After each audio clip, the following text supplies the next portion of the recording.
All right, we're going to get started now, and if we have any late joiners, they can kind of pick up at the important bits.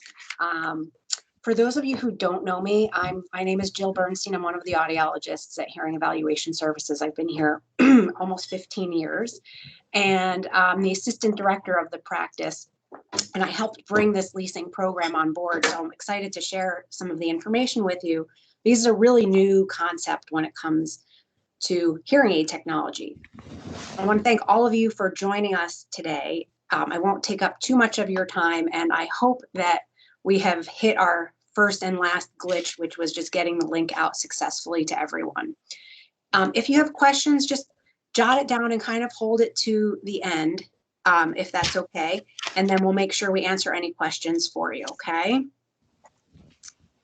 So I'm just going to share my presentation slides with everybody.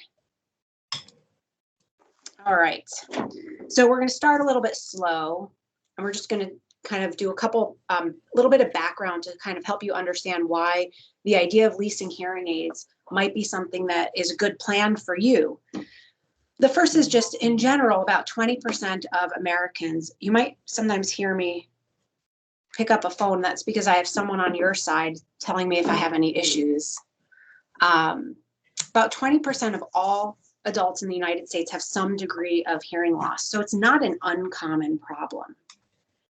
And interestingly, about 60% of people who are still working age or in the educational setting have hearing loss. So it's not just something that we see in the older population. However, as we get older, it becomes a more common problem. So by the time you're 65, about 1 in 3 adults will have some hearing loss.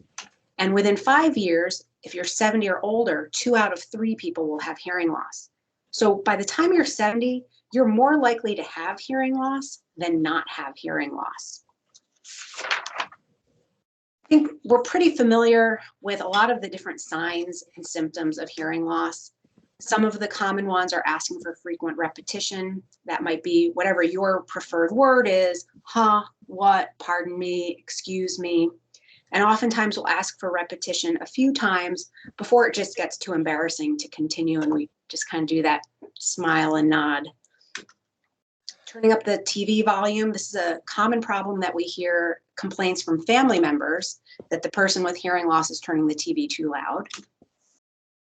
Ringing in your ears, or what we call tinnitus or tinnitus, is actually a very common symptom of hearing loss. And about 60 to 80% of the time, if you have tinnitus in your ears, you probably have some underlying hearing loss. If it sounds like people mumble when they speak, especially now that we're wearing masks. If you have trouble hearing just in background noise, that's usually the first indicator that there's changes in your auditory system, or that there's an actual hearing loss, that you do fine one-on-one, but as soon as there's any kind of competing sound, it gets really hard to hear. If you have trouble hearing on the phone, and that includes feeling like using speakerphone makes it easier. And then kind of counterintuitive, but if you're hypersensitive to certain sounds or really loud sounds bother you, that's actually a symptom of hearing loss. We call it hyperacusis and auditory recruitment. So the auditory system is very complex, and just because you have trouble hearing soft sounds doesn't mean that you have trouble hearing loud sounds. There are some unexpected impacts of untreated hearing loss. And we actually know, I'm going to see if I can go back here. There we go. Skipped over this slightly busy slide, but this is a graphic that we see a lot in my field. And the idea is to just kind of demonstrate that there is a whole host of conditions that are linked closely with your ear and your hearing that people just don't even think about. It can be something like smoking. If you smoke, you have a 70% higher risk of hearing loss, but also really common conditions like hypertension, diabetes, and high cholesterol also can have an impact on your hearing. When you have untreated hearing loss, and that's what we're focusing on now, are some of the impacts of untreated hearing loss. You wouldn't think so, but you're actually 32% more likely to be hospitalized. And this is not a direct connection. This is not, I have hearing loss, so I get sicker. It's a cascading effect. I have hearing loss that's not treated, so my brain has to do some different things. Because it's doing these things, it might not be doing the things it needs to be doing. And that kind of carries down the line. And it's a scary statistic that's a 30% plus increased risk of hospitalization. It affects our mood. You're 57% more likely to have deep episodes of stress, depression, or just be in a bad mood. So if you're kind of grumpy, it might not be your personality. It could just be that you have some hearing loss you need to address. Falling. This is a big concern as people get older. And with a mild, untreated hearing loss, you're actually 3 times more likely to fall. This goes back to the hospitalization again. These changes in the brain have this cascading effect. So it's not a direct link. It's sort of, a down the line consequence. So if it's mild, you're 3 times more likely to fall. But for every 10 decibel increase in hearing loss, your risk increases by 1.4 times.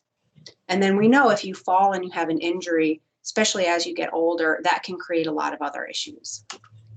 I think the one that people are becoming more and more aware of, especially if you get some of the journals from AARP, is that untreated hearing loss has a strong connection to memory and cognition. In a study that followed people for about 6 years, those with untreated hearing loss had 30 to 40% more cognitive decline. And it particularly affected concentration, memory, and planning skills. So while many of you who are patients here have hearing aids, you probably know somebody who needs them and doesn't have them. And these are all things that you can talk to them about that they might not be thinking about as consequences for their hearing loss. Because even a mild, untreated hearing loss doubles the risk of dementia. So if you say, well, I have a little, but I get along, it's fine, I only have trouble in these situations, that's great. Except that there are things happening in your brain that you don't realize, and it does have some long-standing consequences. As that hearing loss progresses to moderate, your risk is tripled. And if it's severe, you have a 5-fold risk of developing dementia. We're not talking about Alzheimer's, that's a different medical condition, but dementia in general with memory, planning, and concentration can all be affected. So there's a lot of benefits to using hearing aids. And the first is that we know it actually does slow cognitive decline. Research has shown us that, as well as using hearing aids decreases brain atrophy, which is physical shrinkage of the brain that can be measured, is different if you have hearing loss that's not treated versus using hearing aids. If you are one of those people who are still working, there's actually a very strong link between reduced earning potential and untreated hearing loss. And addressing the hearing loss can really mitigate that. If you do have tinnitus and it's annoying or bothersome, even just occasionally, when you address the underlying hearing loss, which is most often the cause, we usually can make the tinnitus less noticeable or not noticeable at all. So that's our first course of treatment when there's tinnitus and hearing loss, is to address the hearing loss. Overall satisfaction, if you're one of the hearing aid users, you know it never fixes your hearing. It doesn't return it to normal the way it was when you were 20 or 30 years old. But 90% of hearing aid users are satisfied enough that they do recommend to their friends who have hearing loss that they pursue hearing aids. And that's because they live better. People who wear hearing aids report a better quality of life than those who don't. And this was data collected by the Better Hearing Institute, which is a non-industry organization. So if you already have hearing aids, why do you care about getting new ones? We know that hearing aid technology updates about every 2 to 2.5 years. A company will release their next generation. In our practice, what we usually see is patients replacing their hearing aids around every 4 to 6 years, but the national average is about every 3.5 years. And we know, in Buffalo, we have lower cost of living, and so our salaries are commensurate with that, although our hearing aid costs are as well. Hearing aids that might cost you $6,000 in Buffalo could cost you $10,000 in New York City. But on average, nationally, it's about 3.5 years. And updates to hearing aids have a demonstrable improvement in functionality. There's a reason why they're releasing new products, and it's not just to kind of get you on board with, buying something new. Their next product can usually demonstrate an improvement in hearing between 10 and 15%. Oftentimes people will find the sound quality to be more natural, also less tinny, less harsh, more like what they remember. And then there's a lot of convenience factors, of course. Things that can make talking on the phone easier. We have rechargeable now, so you don't have dead batteries, driving in the car and you get a low battery indicator and you're kind of stuck. It makes TV a little bit easier. And we can make music more natural. And in those really challenging environments like lecture halls or churches or really noisy places, we can pair those hearing aids with other accessories to make it a much more accessible, pleasant, relaxing experience. This idea of leasing is new for hearing aids, but we have some familiarity with the concept, particularly when we think about cars. And more recently, in the last 5 or 6 years, cell phones. So when we think about cars, people will typically opt to lease because it allows them to upgrade to the latest model every few years. And there are some people who just like to know that they've got, the best airbags, the best analog brakes, the nicest interior. It's nice and comfortable. It's clean. There's also less hassle because there's fewer repairs that might be needed because it's a newer car, and typically your monthly lease payment will cover your maintenance and repairs. It also, more importantly, makes getting a higher end car more accessible. The monthly cost to lease is typically a half the cost maybe of the monthly cost for purchasing that car. With cell phones, we pay a monthly fee, and that fee usually includes our hardware, which is the phone, and our service. Cell phones are probably one of the fastest updating technologies. And so a lot of these plans now allow you to turn your phone in maybe every 12 months or every 24 months. And trading it in gets you some extra benefits. You might improve your battery life, the quality of the sound, having less dropped calls, and then of course, convenience features. Things like, cell phones today have cameras that are better than most of us, who have point and shoot cameras. So a lot of really great things there. So taking that leasing concept and applying it to hearing aids is actually very new to our industry, and it's not a plan that you will find in many places. But it does make sense, because if we think about cars and cell phones improving every 2 to 3 years, so do hearing aids. And while there are certainly differences in, how cars and cell phones, their sort of residual value at the end of a lease versus a hearing aids, there are some similarities. So there can be benefits to getting hearing aids every 3 to 4 years instead of, again, what we see every 4 to 6 years. We know that by year 5, you're more likely to have breakdowns, and repairs actually do get more expensive. Manufacturers charge a surcharge typically on hearing aids that are 5 years or older. They also will sometimes not fix hearing aids that are 5 years or older. They only guarantee service for the 5 years. Just like our nose that grows for our whole life because it's made of cartilage, so do our ears. And so our ear shape changes every 3 to 4 years, which impacts the fit and function of certain types of hearing aids, custom-made hearing aids, or hearing aids where we have a custom earpiece on the end. And then, of course, the technology updates are designed to help us hear better. And so if you can make sure that you're always in the most current technology, you can feel comfortable knowing that you're doing the best that you can for your hearing. So we call this our Premier Leasing program.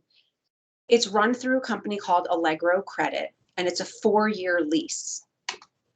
Monthly payments range between $99 to $170 per month for a set of devices. If you're the type of person who has hearing loss just in one ear, you can do that, sort of half that cost.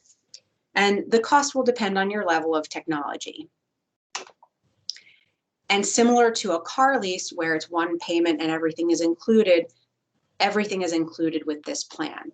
Anything related to your hearing aids as far as cleaning, repairs, office visits, program adjustments, the verification test that we like to do every 2 years, and any supplies that you might need. If you need wax guards or domes, if you're still using batteries, things like that are all included. But I think the most impactful thing that you find in this leasing program is that you do have the option to upgrade after 3 years. So it's a 4-year lease, but after 3 years, if there's new technology, you can trade yours in and upgrade. And that way you always know that you've got kind of the latest, greatest, the best quality. If something really new comes out, you don't have to wait 4 or 5 years until you're ready for new hearing aids to be able to tap into that. Leasing is a great option, but it's not for everyone. Just like leasing a car, I think the market is about 30% of people who are getting a car lease it versus buy it. There is no right or wrong answer. There is no better option. It's really a question you have to answer for yourself. So leasing might be the right option for you if you don't want to compromise functionality and quality for cost. Instead of having a large upfront expense that might be hard for you to absorb in your budget, you can have a small monthly payment. And it makes it easier to get into the more premium devices that way. If you're someone who wants to have newer devices so you have a lower risk of repairs, and if you don't want any costs beyond your monthly payment, if you want just sort of that no fuss, no muss, you make your payment and that's it, you don't have to buy anything else. And of course, if you always want to be staying constant with your technology. There are plenty of times this is not the right option.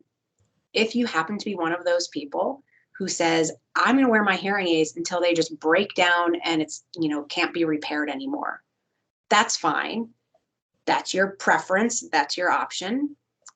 Some people also like to pay up front for things. They don't like the idea of a monthly payment. And right now, insurance benefits can't be applied to the leasing plan. So if you have a really good insurance benefit, it may still be a better option for you to use your insurance benefit rather than lease. All of these are, if they're specific to you, we would check at your appointment for you. And that kind of leads me into the final little bit of information here, which is that this is a really easy process. The first thing is to see if you meet the credit requirements. It's just like applying for a credit card. It's a soft credit check. So if you've been online to look and you didn't finish the application, this does not hit your credit report. So it's what we call a soft credit check. You can apply at home online. The easiest thing to do is to go to our website and you'll see a big banner that says leasing, and you click on that and it will take you to the application. You can also do it in the office at your consultation. It just takes, a minute or two. Then you have your consultation appointment. If you've been pre-approved, great. If not, we can do it at the appointment. We do all the things we normally do. We talk about all of the options available, and we pick your make, model, and style. And then if you have been a patient here before, there's typically a $100 per device deposit. You do still have that with the lease, but that's all you're required to put down. And then at your fitting appointment, again, we do all the usual things. We program them, we set them up, we teach you how to use them. And that's where we finalize the lease agreement in the office, all done by the computer. After that, you're on your way to years of better hearing. And that is really all I've got for you. So I'm going to switch my screen back. Hopefully you guys can see me again. And that's really the leasing program in a nutshell. Again, the most important points I think to take away are that it's not always the right option for everybody, but it's nice to know what your options are. It's leasing. We still offer our 0% financing for 12 months. And of course, you can always just sort of pay up front on, a credit card that maybe you earn points on or something like that. It's a very simple process. We call it the Premier program because it is all inclusive. You don't have any costs during that time, and you can upgrade to new technology for after 3 years. So I see a hand up from Walter, who clearly knows how to use this because he raised his digital hand. So Walter, do you want to ask your question? Can you see me okay? I can hear you, but I actually don't see you. I just have a black screen for you for some reason. Okay, because I'm using a new laptop with a built-in camera, and it's the latest, greatest for video meetings. Anyways, my question, and I'm sure a lot of the attendees have the same question in their mind, is coverage of insurance for damage and loss. Because it's so easy, if you have comfortable hearing aids, to jump into the shower, jump out of your boat, get underwater and realize, oh my God, I left my hearing aids in. Now what do you do? And that's happened with that's happened with me with my phone when I was sailing down in the Bahamas. I lost my iPhone 3 times since I owned it. Thank God I had insurance. Okay, well, that sounds anyways. like a great problem to have, to be sailing down in the Bahamas. Yes. But yeah, you are covered. So normally when you get hearing aids from us, it's a 3-year warranty for repairs and loss and damage.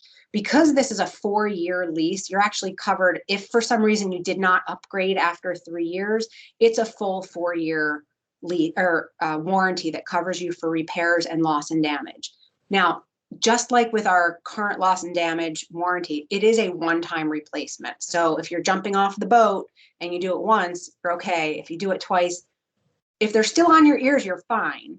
If they came off your ears and you lost them, that's where you have a problem. As long as you have them, water damage is actually just considered a repair. What we consider a loss or damage is obviously when they're lost, or damage is usually they're crushed to pieces and they can't be put together again. Okay. That answers my, is that just one quick question on that? Yeah. Just to confirm, is that included in the lease payment or is it an extra add-on charge? No, it's all included in the lease payment. Okay. Yeah, so once you have your monthly payments, which are usually set up through like an auto payment system, you have no further expenses. Okay, good. That answers my question. Thank you very much, Jim. Okay, you're welcome. Anybody else have questions? I see. Yep, Brian. The trade-in option Yes. after 3 years. So I paid my, let's say, $175 a month for 3 years. I decide I want to trade it in. My $175 payment stops and a new term begins, probably higher. You're correct. So if you, in the sense that it's 4 years, if you upgrade after 3, that final year of that agreement is basically canceled and you sign a new 4-year agreement. If your payment goes up, it would probably be very minimal, maybe a couple of dollars, but at this point we haven't, it's a new program for us, but other practices that I've spoken to who have been doing this have said that usually from 1 3-year period to the next, there's no increase. Maybe if you do it again, 3 years later, it could be $4 or $5 more per month. Okay. Thank you. Yeah, good question. Anybody else? I actually have a question, but the raise hand button isn't working. Anyway, this is a tech question. So the one, as so much what you said, I mean, these have been transformative in my professional work and in my private life, and I love having hearing aids. But the one thing that seems to be missing, and I think the hearing aid industry seems to be lagging behind with just the headphone, is active noise canceling. I work in a hospital, and many of the clinical sites, they pipe in noise to protect privacy from patients so you can't hear other conversations. And it makes it almost impossible in some settings to hear my patients and my trainees and my nurses talking. Like I can buy a set of Bose headphones and I push a button and I have active noise canceling, and I can't get that in $5,000 hearing aids. That's true. The reason that you can't is because it's not a natural experience at all.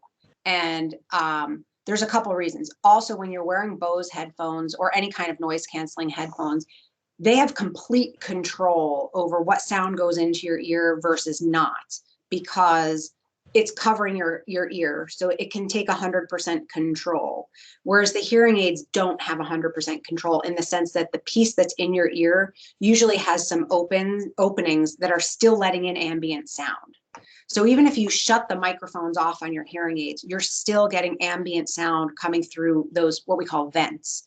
But you're definitely right. There is nobody that has a feature that maybe would be like a button push type of thing to say that it has that active level, that really high level of noise cancellation. That could be one of the things that is coming down the pike. It's hard to say. Most people don't have that kind of request. But I have a lot of patients who I have fit who are in challenging environments. And I have one recently, a young woman who's in her medical residency and was very challenged, especially on the units at the nurses' stations with beeps and rings and meetings over here and meetings over there. And she has a fairly severe hearing loss. And as good as hearing aids are, they are not always the single solution to your issues.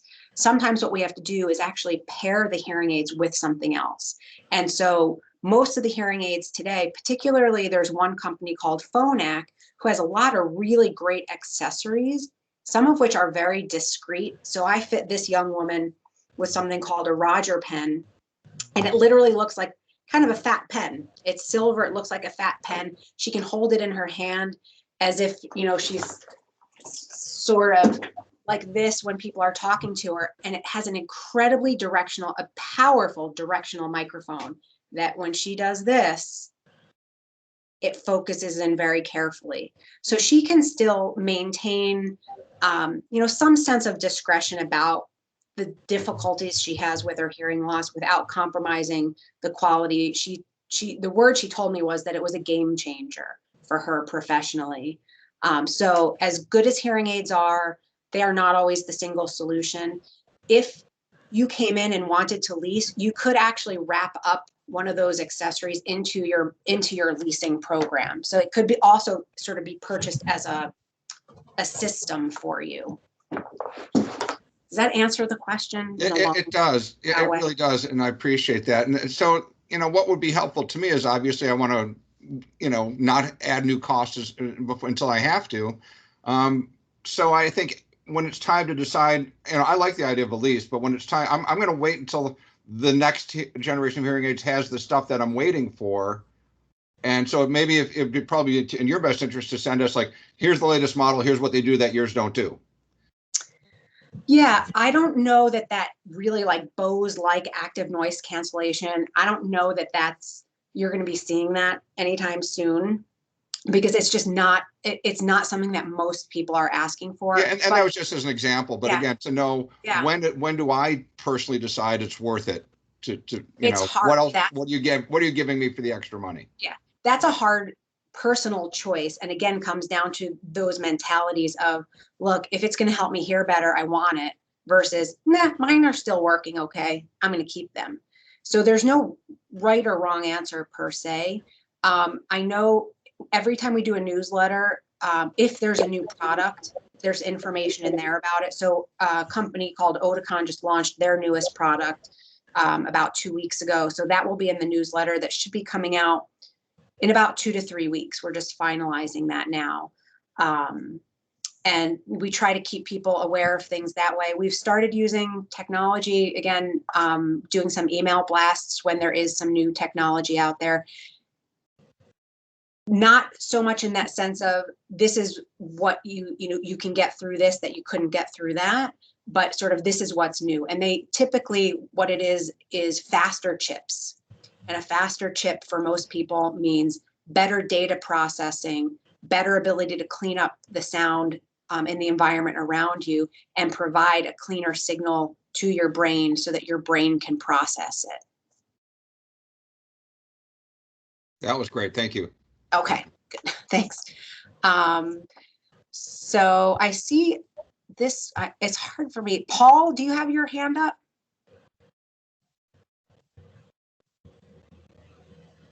Hello, how are you? How's everybody? Hi.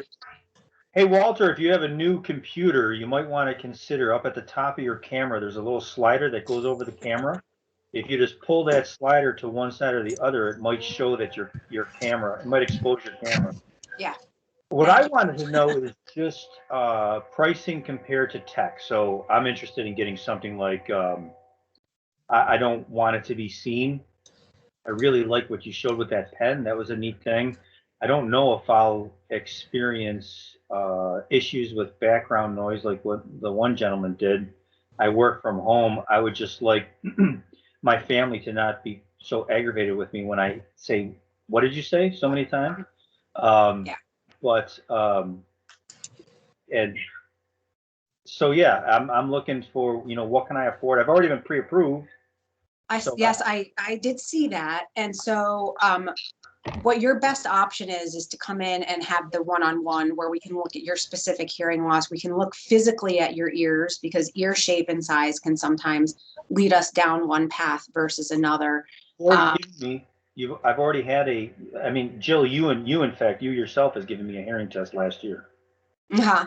Yeah. So I don't know if you need to do another one, but Well, if you get hearing devices, you have to have a test within 12 months. That's the regulation from New York State. So if you call to make an appointment for the consultation, our office will check if you've had a test within 12 months. If it was a little bit longer than that, then we'll schedule you for a hearing test plus the consultation. And that's where we'll go through like the personal details about, what your personal goals are as far as, hey, Walter, nice to see you. Just flip the switch.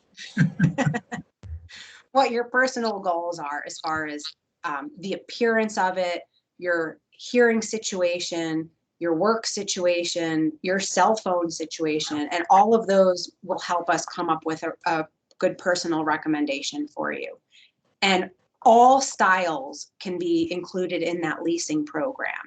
So, and manufacturers. So you're not limited based on opting to lease. We can do that with any of the companies that we work with.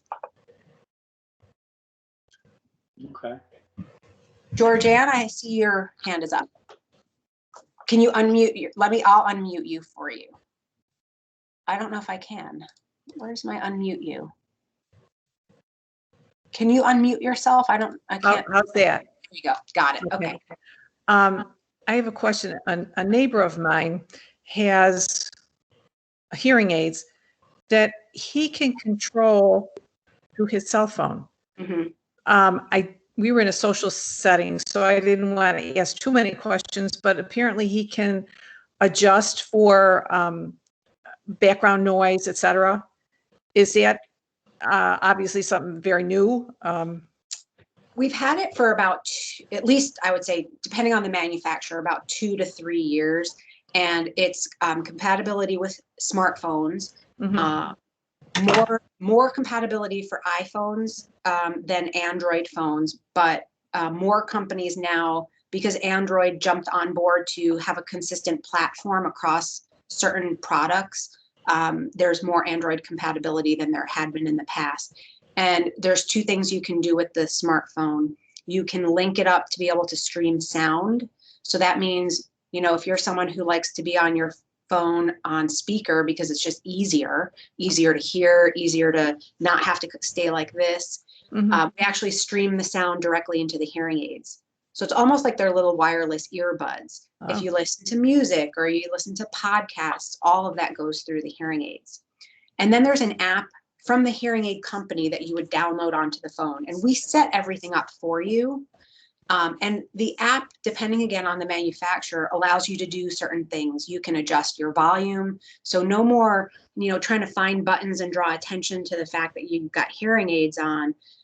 You don't have to remember to carry a specific remote control. It's all in your phone. You can adjust the volume. You can adjust some of the frequencies.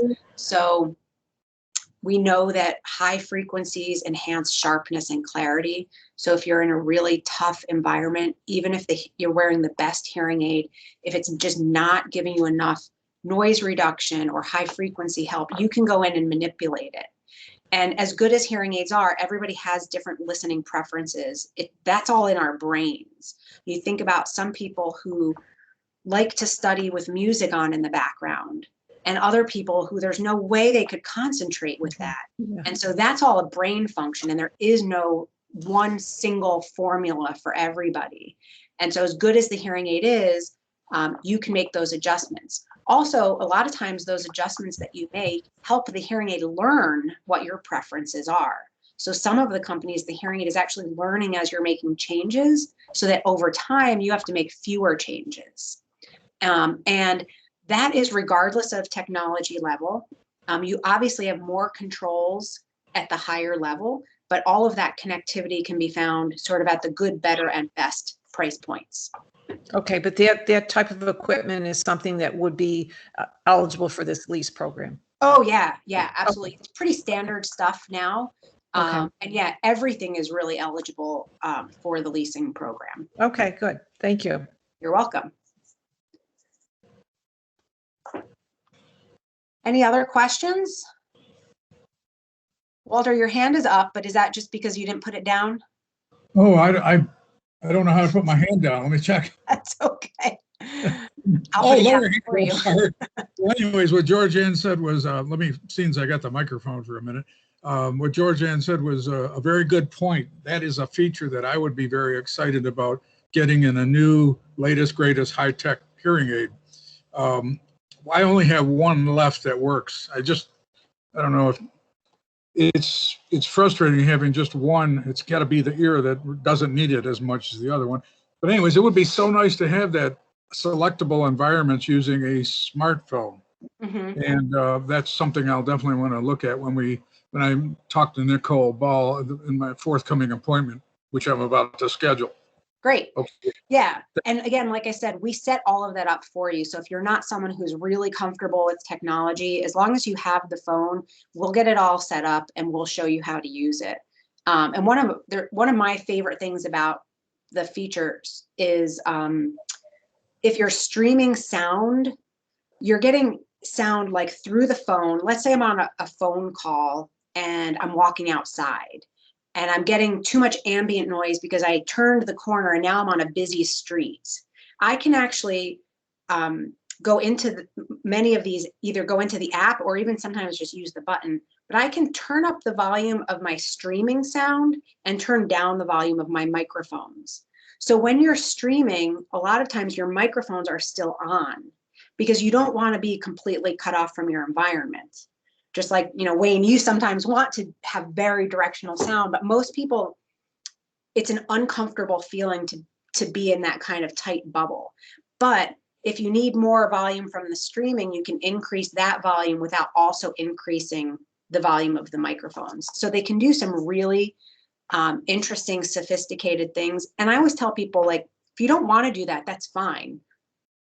Most people think it's really cool for the first couple months, and then they kind of get the hearing aids where they need them, and it's not something they do a lot of manipulating with, but it's just always nice to have it there. Our lives are so different right now. The things that we do are so different, but hopefully, in next year at this time, you might find yourselves in situations again that, could be really challenging. And this gives you the ability to have just that extra flexibility. Sounds good. I would also just really quickly add that I have the app. I love it. I like being able to stream music and then all those things and answer calls and whatnot. But also some of them connect. If you have an Apple Watch, I can actually, because I have different settings for different parts of the hospital and different areas. And I can just, instead of having to pull out my phone and open the app, I can just tap my Apple Watch and pick the setting that I want. And that's been great. Yeah, so I know that some of them have more compatibility with Apple Watches than others. If you're someone who's fairly tech savvy and like an Apple person, if you have AirPods that use something called tap control, where you don't push a button, you just physically tap the device because it has what's called an accelerometer in there. One of the hearing aid manufacturers has that built into some of their hearing aids, an accelerometer, so that if you're doing whatever and you get a phone call, instead of having to pick it up on the phone or try to find that button, you actually just go tap, tap, and it picks it up. And if you use like Siri or, Google voice assistants, you can sort of go tap, tap, hey Siri, give me directions to whatever. So I mean, they're doing a better job of integrating these into all of the technologies that people are using now. There was a question that came through on the chat, and that asked about the prices sort of by technology. And I know I said that the prices ranged from $99 a month to $175 a month.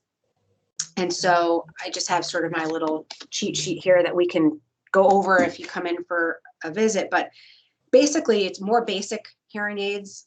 If you live a quiet lifestyle, would be $99 for a set. People who are in maybe minimal background noise, about $125 for a set.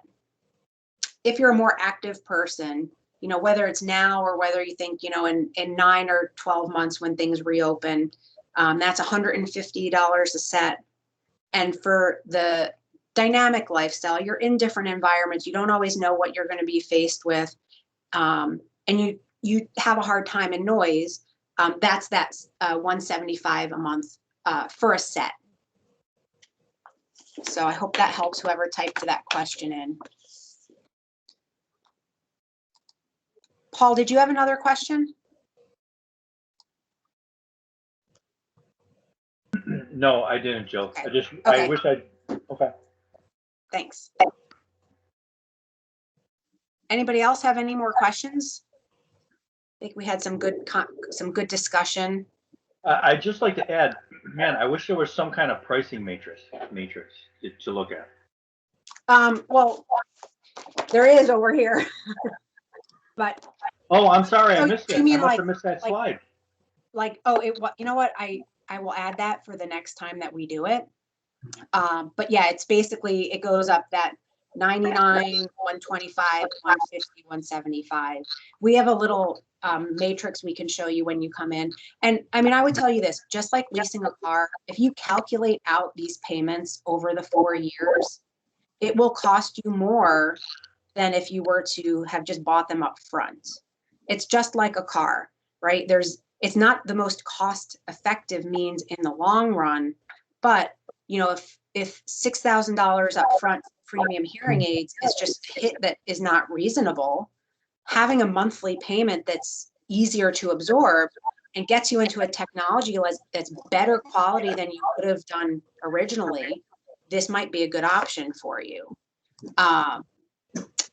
If you're someone, again, who doesn't want to be locked in for 4 to 6 years because you want to always be hearing the best that you can, this still might be a better option. So it's not always the right choice, but it could be.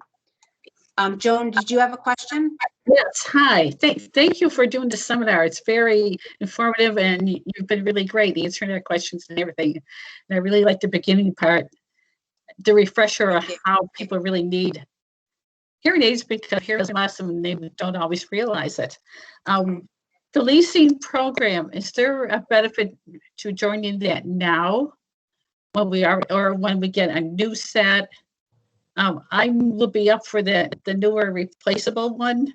I have an appointment at the end of March because of the company that went bankrupt or something. So is there a now or should I wait? Well, I'm just going to mute you because I think we're getting a little feedback from there. But if you are someone who is ready to get new hearing aids, or yours are, you know, over that 3.5, you know, life cycle, and you think that you'd be interested in new technology, then I would just say that it's time to make an appointment and talk about your specific individual goals and needs. And, you know, we can talk then in more detail. If you have hearing aids that are 2 years old and you're just here to get some information, it's probably not the best option right now. But maybe, you know, in another 1.5 years, when you're not in warranty anymore and you've been through that sort of at least 3-year life cycle, you know, then it's probably a good time when you're, you know, to come in and talk about what's new. Is there anything new that could benefit you? And then you can decide if you want to buy, lease, or hold off. But there's, you know, it's an individual choice.